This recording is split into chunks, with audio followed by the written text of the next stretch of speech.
आज के एपिसोड में आप देखेंगे कि अबीरा और अंशुमन कोर्ट तो पहुंच जाते हैं और दोनों की शादी होने ही वाली होती है कि अंशुमन का एक्सीडेंट हो जाता है, जिस कारण अबीरा बहुत ज़्यादा दुखी हो जाती है और बहुत रोने लगती है। चिल्ला चिल्ला कर कहती है कि मेरी ज़िंदगी में जो भी आता है उसे हमेशा दुख ही मिलते हैं, और वह अंशुमन को लेकर हॉस्पिटल पहुंच जाती है।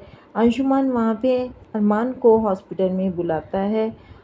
उधर अरमान और गीतांजलि की भी शादी होने ही वाली होती है कि अरमान के पास फ़ोन पहुंच जाता है कि अंशुमन का एक्सीडेंट हो गया है और वो तुम्हें हॉस्पिटल में बुला रहा है। यह सोचकर अरमान शादी छोड़ के हॉस्पिटल भागता है और वहाँ जाके देखता है कि अंशुमन को बहुत ज़्यादा चोट लगी है, तो वह बहुत दुखी होता है।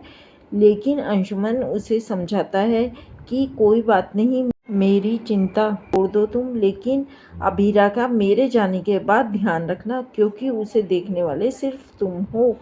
ये सब बातें सुनकर अरमान बेचैन हो जाता है और सोचता है कि अंशुमन इस तरह की बातें क्यों कर रहा है। उधर अबीरा का रो रो के बुरा हाल हो जाता है। वो सोचती है कि जो भी मेरी ज़िंदगी में आया उसके साथ ऐसा क्यों हो जाता है कि वो हमेशा दुखी रहता है। और इधर अंशुमन अरमान से कहता है कि तुम ही को ही अबीरा और मायरा दोनों का ध्यान रखना पड़ेगा मेरे जाने के बाद। यह सुनकर अरमान कहता है ठीक है, मैं तो रखूँगा, लेकिन तुम इस तरह की बातें मत करो, ये तुम्हारी बात गलत है। मेरे को बिल्कुल नहीं अच्छा लग रहा है कि तुम इस तरह की बातें कर रहे हो। अंशुमन कहता है कि तुम जानते ही हो, हम अबीरा हमेशा से ही दुखी रही है, उसकी ज़िंदगी में कभी खुशी नहीं आई, और मैं चाहता हूँ कि मेरे जाने के बाद वो दुखी ना रहे। इसलिए तुम्हें ही अबीरा और मायरा का ध्यान रखना पड़ेगा। तुम मेरे जाने के बाद उससे शादी कर लेना।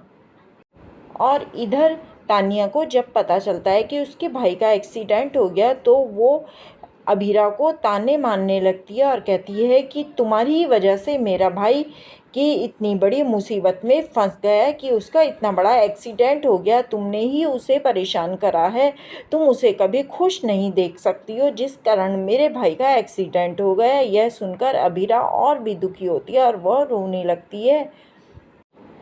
अबीरा कहती है कि मैं कभी भी ये नहीं चाहती कि अंशुमन के चोट लगे या उसको कुछ बुरा हो उसके साथ। पर तान्या उसे जलील करने में कमी नहीं छोड़ती, अबीरा को बहुत बुरी बुरी बातें सुनाती है, जिस कारण अबीरा दुखी हो जाती है। आगे एपिसोड देखने के लिए हमारे चैनल को सब्सक्राइब करें, क्योंकि आगे का एपिसोड बहुत ज़्यादा इंटरेस्टिंग होने वाला है।